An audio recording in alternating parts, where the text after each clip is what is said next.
Mmoja akashikwa na kiu, aingia pale chumbani akuta kile kihero cha maji kile.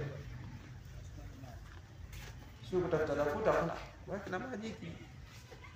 Dada akapeleka akanywa. Sasa Mtume asubuhi aje, bwana hebu chukua kile, ambia mimi nishakunywa. Wewe umekunywa? Ambia basi wewe bwana umejiwekea hifadha kubwa sana na moto. Mtume akamwambia mbona umekunywa najisi? Mtume ambaye ushajiwekea hifadha kubwa na moto, wewe hautakupata tena moto wewe. Mwingine alijua kabisa kwamba ni mkojo na akanywa kwa Mtume Muhammad sallallahu alaihi wasallam.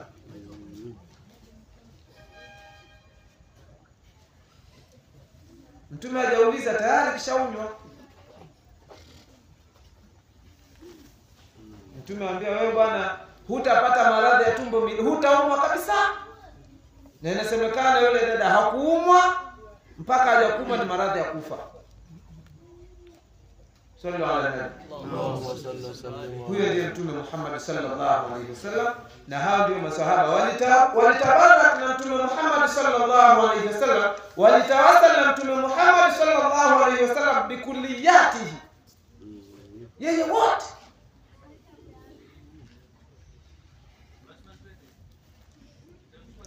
Lakini walitawasal na Mtume Muhammad sallallahu alaihi wasallam hata baada ya kufa kwake.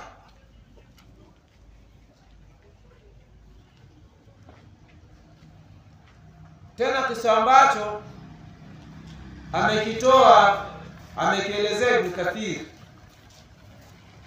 katika tafsiri yake, kisa cha Al-Utubi, mmoja katika makhalifa wa Bani Umayya. Alikuwa yuko kaburini kwa Mtume Muhammad sallallahu alaihi wasallam. Fajaa Arabiyu, akaja yule bedui katika kaburi la Mtume Muhammad sallallahu alaihi wasallam, akagusa, akajipaka mchanga ule, akasoma aya ile, walau annahum idhalamu anfusahum ja'uka fastaghfirullaha wastaghfara lahumur rasul lawajadullaha tawwaban rahima. Akasoma aya. Baada ya kusoma aya ile akaimba na shairi.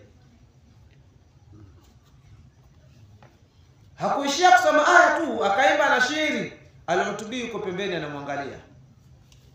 Hakumkataza kwamba bwana ondoka wewe fanya shirki.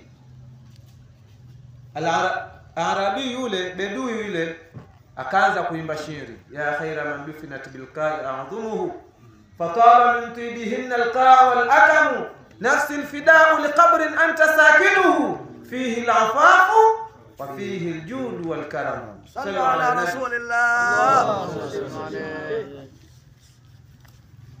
Bora ambaye imezikwa katika mawanja ya mifupa yake. Fataba min tibihinna alqa' wal akam, basi zikatibika kwa sababu ya kutibika kwao alqa' wal akam, chuguu na maeneo yote yakawa mazuri kwa sababu ya mifupa yake tu kuwekwa pale. Nafsi alfida'u liqabrin anta sakinuhu, nafsi yangu ni ukombozi kwenye kaburi ambayo wewe ni mwenye kuikaa kaburi hiyo. Fihi al-afafu, mna ndani yake kujichunga. Wa fihi al-jud wal karam, na ndani yake kuna ukarimu mkubwa mno. Kisha yule Arabi akaondoka zake. Anasema Al-Utubi, faghalabatni ainaya, ukanishinda usingizi. Alipopitwa na kiusingizi hivi, anasema faraitu Rasulullah sallallahu alaihi wasallam, akamuota Mtume sallallahu alaihi wasallam anamwambiaje, ambia alhiq al-arabiyya, hebu mfuate yule Arabi, mwambie kwamba Mwenyezi Mungu Subhanahu wa Ta'ala amemsamehe. Sallallahu alaihi wasallam. Allahumma salli alayhi. Kisa maarufu amekitaja Ibn Kathir. Ibn Kathir ambaye ni mwanafunzi wa Ibn Taymiyyah. Sasa huyu mwanafunzi wa Ibn Taymiyyah ambaye ni shekhe wao anatoa kisa hiki katika kitabu chake katika kuelezea tawasuli. Lakini wao wanasema kwamba tawasuli ni shirki. Inna lillahi wa inna ilaihi raji'un.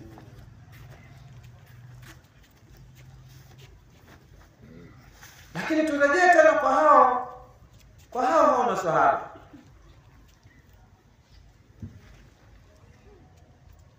Kama alivyoeleza Yahya ibn Saleh, anasema aliingia Marwan siku moja kwenye kaburi ya Mtume Muhammad sallallahu alaihi wasallam. Marwan ibn al-Hakam ambaye ni mmoja katika khulafa wa Bani Umayya, nadhani huyu ni khalifa wa mwisho, na alikuwa ni katika tabi'in al-jalil.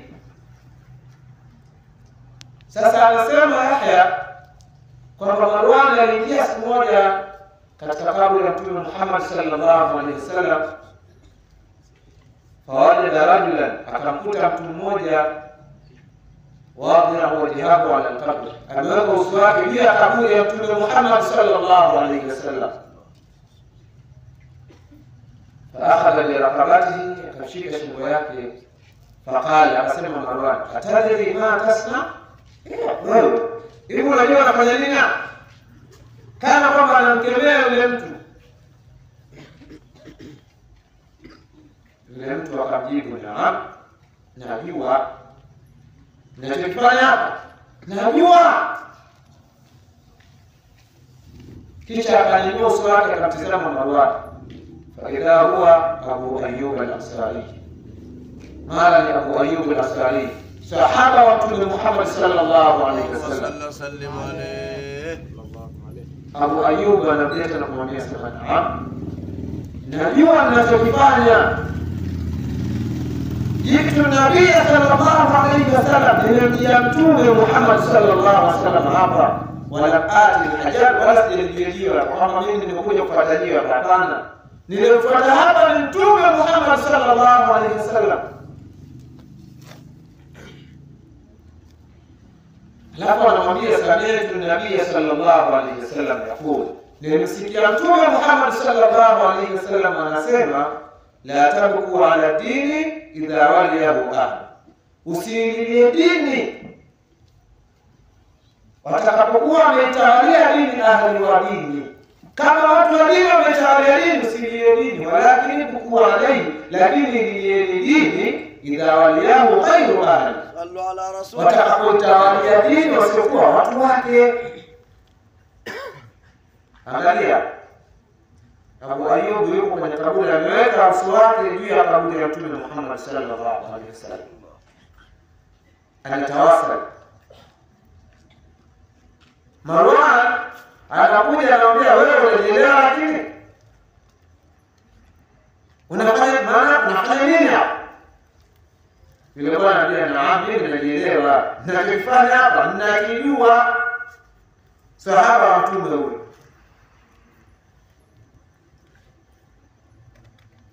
Lakini tufanye sisi sasa.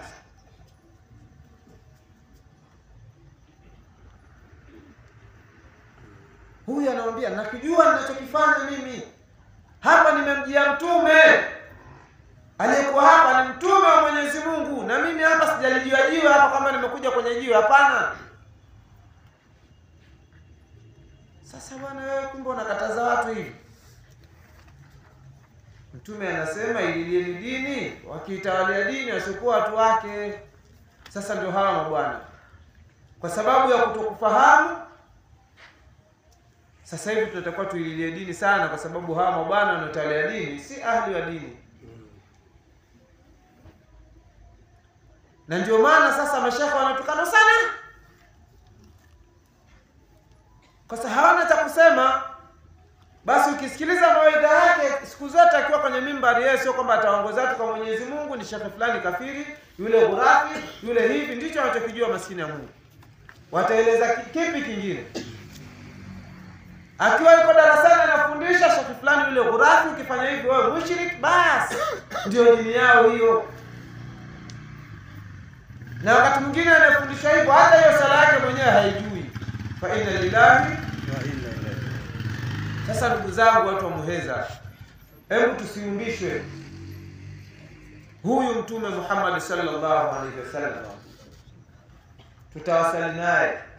Huyu Mtume Muhammad sallallahu alaihi wasallam ndio njia yetu, ndio mlango wa kupita kwenda kwa Mwenyezi Mungu Subhanahu wa Ta'ala. Na Mtume Muhammad sallallahu alaihi wasallam anasema, almar'u yamutu ala maasha alayhi, mtu anakufa juu ya vile alivyoishi. Vile mtu alivyoishi ndivyo atakavyokufa, hivyo hivyo. Wa yuhsharu ala ma mata alayhi. Sasa ikiwa wewe uliishi kwamba Mtume Muhammad sallallahu alaihi wasallam hafai kutawasal naye, Mtume Muhammad sallallahu alaihi wasallam kutawasal na mtume ni shirki, ulikufa juu ya itikadi hiyo, utafufuliwa juu ya itikadi hiyo hiyo. Sasa umefika kule, sasa Mtume Muhammad sallallahu alaihi wasallam, tunakimbizana kwa Mtume Muhammad sallallahu alaihi wasallam akatuombea. Tumeshaenda kwa Nabii Adam, anaambia jamani, hapana, nakumbuka mimi nilifanya nini kule. Tumetoka tumekimbia kwa Nabii Ibrahim alayhi salam. Nabii Ibrahim anatuambia jamani, nakumbuka nilisema uongo, hadha rabbi hadha akbar. Jamani, hata mimi hapana. Hata ndio twende kwa Nabii Isa. Nabii Isa atambia jamani, nendeni kwa Muhammad. Wewe utaenda wapi? Na ulikufa kwamba Mtume Muhammad sallallahu alaihi wasallam hafai kutawasal naye. Sasa tunakimbilia, sasa tunatafuta tawasul kwa Mungu, wasila. Na umefufuliwa ndio kwamba kutawasal na mtume ni shirki. Sasa utakwenda wapi? Kwa ndugu zangu, tujitahadhari sana. Haya tumeyazungumza. Kama kuna mtu atakayejibu, basi inshallah tuitwe, jamani, tuko hapo, sio mbali hapa. Tukipanda gari hapa nusu saa tumefika hapa inshallah. Mbele wenyewe wapo. Kama wana kitabu basi tutakuja tuwekane sawa. Maana tunajua kwanza, mara nyingi wenyewe wanapenda kusema chumbani. Mtu kajifungia huko chumbani mwenyewe aseme kumaliza, basi katukana, kimaliza ndio kaida yao. Waambie jamani, sasa tokeni, wenyewe wamekuja hapa mje mzungumze, hawataki. Kwa hiyo hivyo, kama atatokea yoyote atajibu hapa, basi kuna hadithi dhaifu sio nini, basi tuitwe aje tuambie kweli hiyo ni dhaifu, tumuonyeshe. Allah. Wabillahi tawfiq, wassalamu alaykum.